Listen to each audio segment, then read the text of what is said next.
Semporna, sebuah daerah yang terletak di pantai timur negeri Sabah. Lebih 172,000 penduduk menjadikan kawasan ini tempat mereka bermastautin. Sebahagian besar adalah daripada suku kaum Bajau dan Sulu. Lokasinya yang terletak di titik pertemuan Laut Sulu dan Laut Sulawesi menjadikan ia wadah penduduk setempat mencari rezeki di lautan.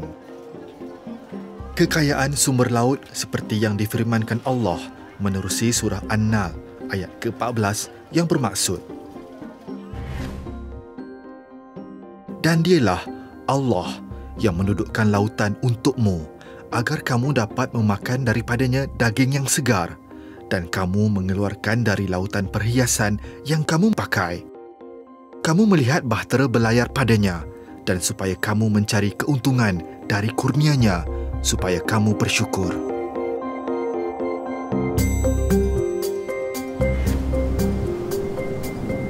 Di dasar laut inilah latok, sejenis rumpai laut tumbuh subur dan dituai bagaikan ladang anggur hijau saujana mata memandang. Latok ini adalah satu hidupan dalam laut, seperti kalau di darat seperti buah. Seperti buah yang latok ni, seperti buah anggur. Mereka cakap, itulah anggur lautan sebenarnya latok ni. Untuk masyarakat luar, yang saya tahu dia macam terkenal sebab dia punya nama latok dan dia punya rupa dan dia punya rasa tu. Mereka cakap latok memang sedap. Dan latok ni dia ada kolagen.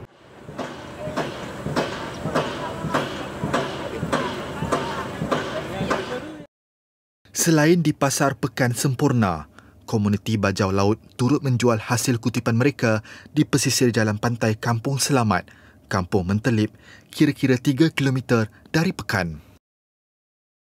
Mereka datang dari perkampungan atas air yang menjadi penempatan komuniti di taburan pulau yang berhampiran. Hari ini, Nur Afidah Gulam atau lebih dikenali sebagai Fidah, seorang pengusaha restoran makanan laut, ditemani warga tempatan berketurunan Suluk, Akran Romi, untuk membantunya dalam pencarian hasil laut segar.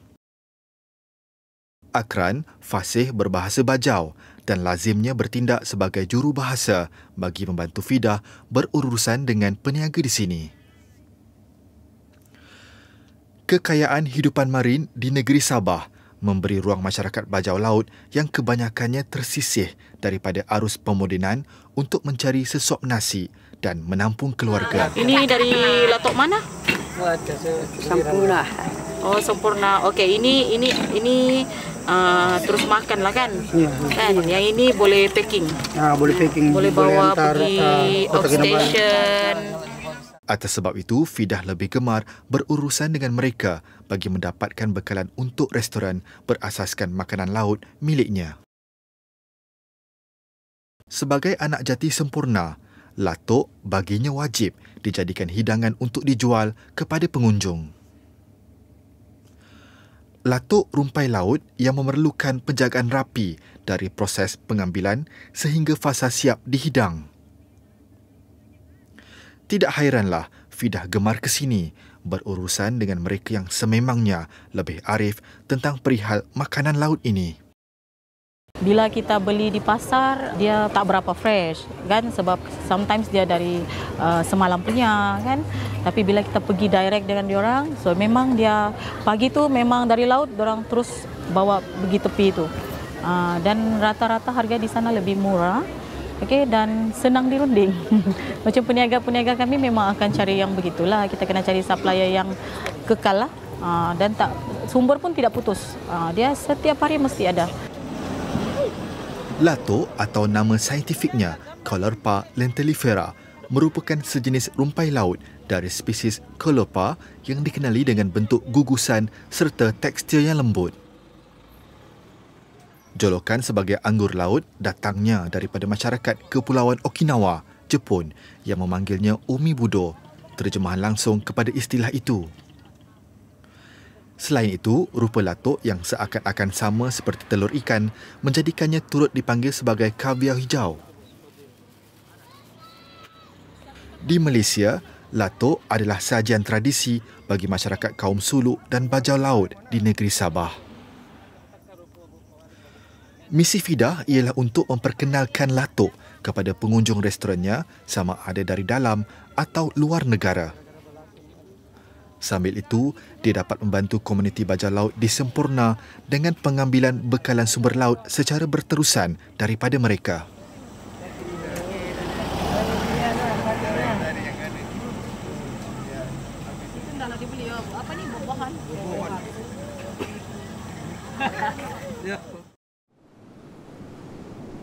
Pulau Omadal, sebuah pulau milik negeri Sabah yang terletak di pinggir tenggara Teluk Davel, Laut Celebes.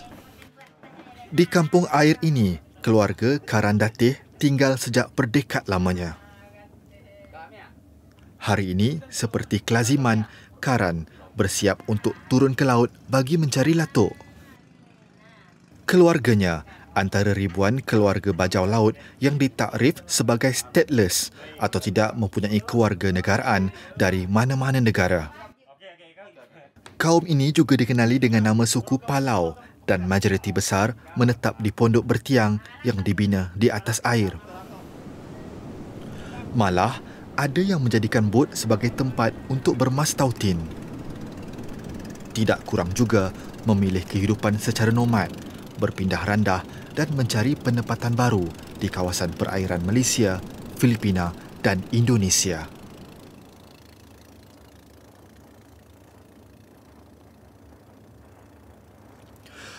Karan hari ini ditemani saudaranya, Rakim dan Omar dalam misi mencari lubuk latok. Berusia 39 tahun, dia sudah arif tentang perit jerih kehidupan di laut. Lautanlah tunjang kepada kelangsungan hidup keluarga Karan. Tanpanya, tempanglah kehidupan mereka.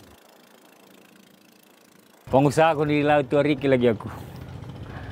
Bagaklah itu sampai aku hayat bertinaan masih bagaklah tu aku pemakalim ku anak kendaku. Kami itu binsa nak ndang ya lumak kami itu buat itu nak kainang na sani sin. Pamailah iya. Obus kami yang alat tu maka apa yang kami kinakan nasihna saya pinabelian na. Tidak sampai 10 minit berkelana, Karan terjumpa lubuk latok yang dilihatnya berpotensi untuk dituai. Ia proses yang tidak rumit buatnya, dibantu dengan keadaan permukaan air laut jernih yang sinonim dengan lautan negeri Sabah. Nah, ini asal katakan kami, asal pengtebahan kami biasa. Asal selalu pengtebak kami mulai mindahu sampai butinan asal katakan kami tebainan.